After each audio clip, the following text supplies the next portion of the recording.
Hello everyone and welcome to issue number 85 of Anti-Life Reviews, officially running longer than any Marvel comic in recent history. They can barely get past 12 on any of those.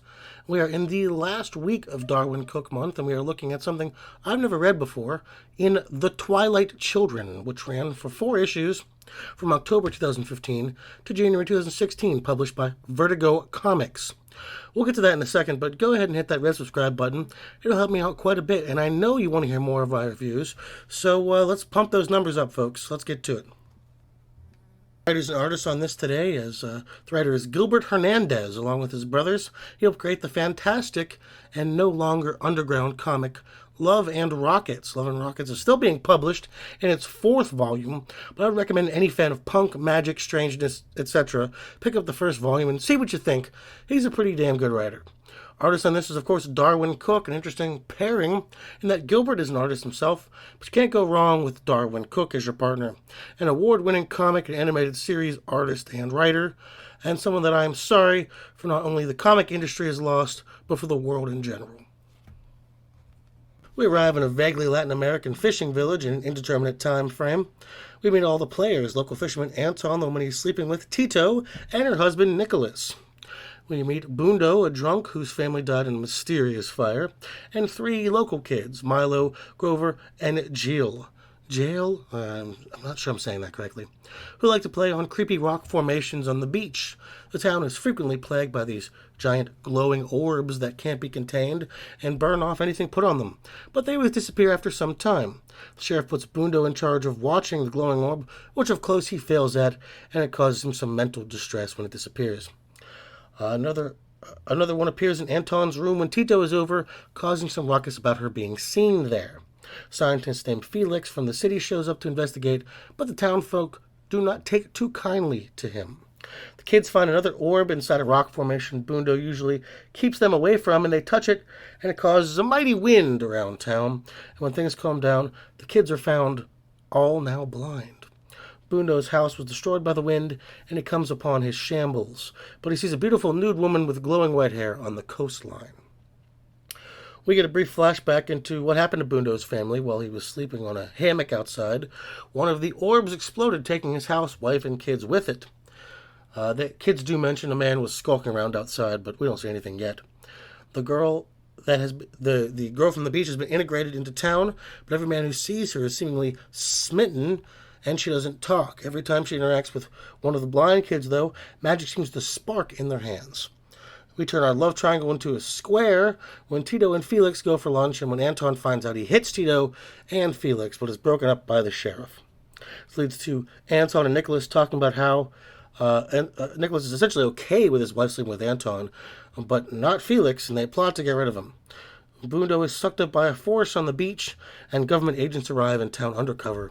But no one buys it, and everyone is really dismissive of them.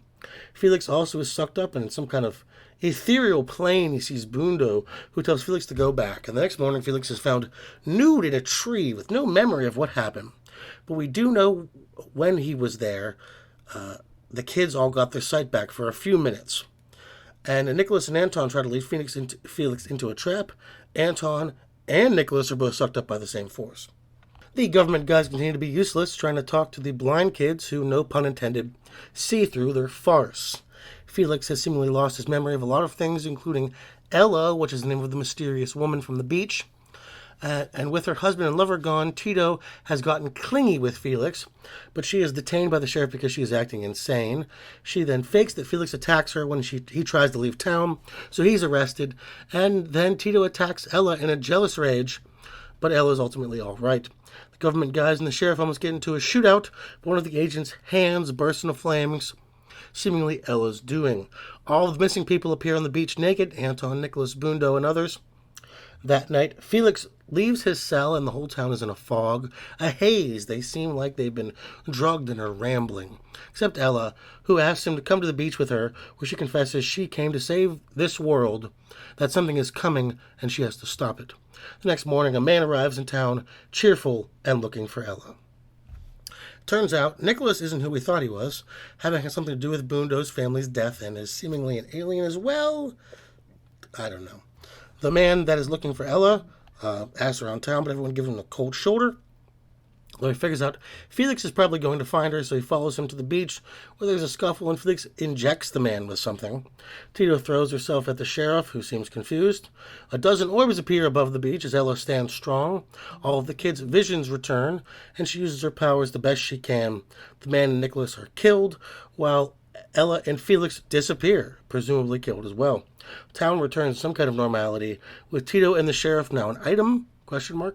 As Bundo looks at the beach and memories of his lost family playing their dance through his head. So let's go over a few things. The art, since it is Mr. Cooke's month, was superb, like the whole way through. It was almost framed like storyboards more than it was comic at times. And if you think this could have easily translated into a mini-series of some kind, had this sort of slightly lazy Latin Twin Peaks feel, but everyone had these nice thick lines. They were on model completely. I had no issues knowing who everyone was right away, even if they were in the background. Really came off as fluid and helped carry a lot of the emotional lifting in this story. Darwyn killed it here, and I think that is really a nice comic to end on for him. Something he could really hang his hat on artistically and be proud of. The writing was good. It was actually a very enjoyable comic. It told a complete story, though it had a lot of holes in it, which I'll go over. But in general, it was a nice little fun, romantic, slightly sad tale that, like I said, could have easily been a mini-series of some kind without missing too much. It had that kind of TV feel to it. I don't know, a little early season Lost or something, which made it compelling and quite a breeze to eat. But there are some real anticlimaxes and lingering questions I have. The kids. Okay, they went blind and spoke to Ella through their hands, but I thought they would be more useful. First off, when they went blind, like, no one cared. Everyone was just, oh, okay, they're blind now. And that was strange. But then it didn't go anywhere. They didn't do anything. I thought at the end they were going to do a Goku using the spirit bomb kind of thing where they lend Ella their newfound powers so she could destroy the orb. But we didn't get any of that, and they came off as a real afterthought. Speaking of Ella, she was interesting up until the end. What are the orbs? Who was that guy? Why are they dangerous? Why was any of it dangerous? Who was Nicholas? Was he one of her people? I don't know. I do like that there are some mysteries, but some of them were blatantly just ignored, like the guy showing up or the Nicholas thing. Why introduce these things if they don't go anywhere? The Tito stuff was messy. Like, at first, she's having an affair, and it kind of seems like she loves Anton, and then she just jumps from guy to guy. And at the end, she jumps to the sheriff, and we're supposed to think that that's a good thing. We don't know the sheriff enough to know if that's true. I guess maybe it's hinted Nicholas was controlling her mind. I don't know. I thought it was an interesting dynamic at first, but she just came off as a psychopath and not a sympathetic character that she could have easily been.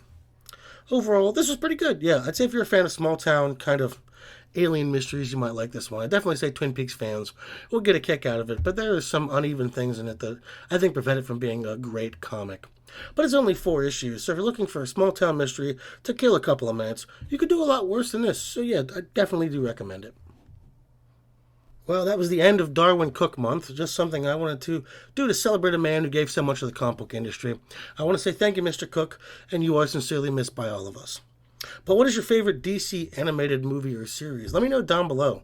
Also, don't forget to subscribe. Check out my new and improved Patreon. Add me on Instagram under Demon Peaks for daily Twin Peaks memes. Take a gander at my podcast, the Dark Peaks Podcast. And, of course, come back next week, where for the month of July, I'm going to be looking at Captain America comics, starting off with the famous Mad Bomb story. This has been Nito Namakaya, Master of Minds and of Men. Thank you very much, and goodbye.